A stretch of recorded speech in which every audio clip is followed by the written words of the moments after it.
ইউরোপীয় ইউনিয়নের মধ্যে ইতালি বাংলাদেশের সবচেয়ে গুরুত্বপূর্ণ উন্নয়ন অংশীদার। দেশটির সঙ্গে নিরাপদ অভিবাসন সহ সহযোগিতার বিস্তৃত ক্ষেত্র রয়েছে।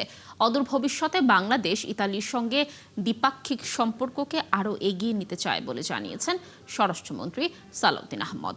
মঙ্গলবার স্বরাষ্ট্র মন্ত্রণালয়ে ঢাকায় নিযুক্ত ইতালির রাষ্ট্রদূত অ্যান্তোনিও আলেসান্দ্রো সাক্ষাৎ করতে এলে স্বরাষ্ট্রমন্ত্রী এসব কথা বলেন।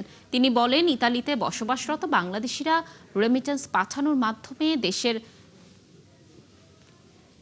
অর্থনৈতিক উন্নয়নে গুরুত্বপূর্ণ ভূমিকা রাখছে। বৈঠকে রাষ্ট্রদূত বলেন, দুদেশের দ্বিপাক্ষিক সম্পর্ককে চলমান রাখা সহ এটিকে বিস্তৃত করতে আগ্রহী। তিনি জানান, ইতালির বর্তমান সরকার নিরাপদ অভিবাসন নিশ্চিতকরণ এবং অবৈধ অভিবাসন প্রতিরোধে বদ্ধপরিকর। অভিবাসন ইস্যুটি দেশটির অগ্রাধিকার তালিকায় রয়েছে। তিনি আরও বলেন, ইতালিতে আগামী জুন মাস থেকে নতুন অভিবাসন নীতি কার্যকর হবে। এটি চালু হলে নিরাপদ অভিবাসন নিশ্চিত সহ অবৈধ অভিবাসীদের প্রত্যাবাসন প্রক্রিয়া দ্রুত ও সহজতর হবে।